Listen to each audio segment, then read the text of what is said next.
Tollywood top హీరోల్లో ఒకరైన Allu Arjun 'మనశంకర Varaprasad' movie విజయంపై స్పందించారు. ఈ మేరకు ఆయన ఒక ట్వీట్ చేశారు. చిరంజీవి, నయనతార కాంబినేషన్‌లో దర్శకుడు అనిల్ రావిపూడి తెరకెక్కించిన ఈ మూవీ ఇప్పటికే ప్రపంచవ్యాప్తంగా ₹300 కోట్ల గ్రాస్ వసూళ్లను అధిగమించి దూసుకెళ్తున్న సంగతి తెలిసిందే. సినిమాకు 2 తెలుగు రాష్ట్రాల్లోనే కాకుండా ఉత్తర అమెరికాలో కూడా భారీ కలెక్షన్స్ వస్తున్నాయి. చిరంజీవి కెరీర్‌లోనే తొలిసారి ఈ సినిమాకు నార్త్ అమెరికాలో ఏకంగా $3 మిలియన్ వసూళ్లు దక్కాయి. మణిశంకర్ వరప్రసాద్ గారి మూవీతోటి 'బాస్ ఈజ్ బ్యాక్' ఈ సినిమాతో చిరంజీవి థియేటర్‌లో సందడి చేయడం ఎంతో సంతోషంగా ఉందన్నారు అల్లు అర్జున్. వింటేజ్ వైబ్స్‌తో వెండితెర వెలిగిపోయింది. వెంకీ గౌడ పాత్రలో వెంకీ మామ ఇరగదీశాడు. నయనతార, క్యాథరిన్ థెరెసా తమదైన నటనతోటి ప్రేక్షకులను ఆకట్టుకున్నారు.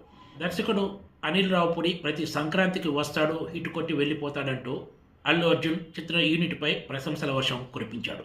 అంతేకాదు ఇది సంక్రాంతి బ్లాక్ బస్టర్ కాదు, సంక్రాంతి బాస్ బస్టర్ అంటూ అల్లు అర్జున్ తన ట్వీట్‌లో ప్రస్తావించడమే ఇప్పుడు హైలైట్‌గా నిలిచిందని చెప్పాలి.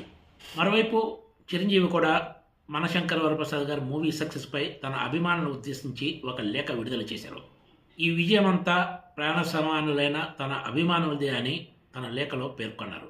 ఈ బ్లాక్ బస్టర్ విజయం వెనక దర్శకుడు అనిల్ రావిపూడితో పాటు నిర్మాతలు సాహు గార్పాటి, సుస్మిత కొణిదెల కృషి ఎంతో ఉందన్నారు. ఈ సంబరాన్ని ఇలాగే కొనసాగిద్దామంటూ చిరంజీవి తన లేఖలో ప్రస్తావించారు.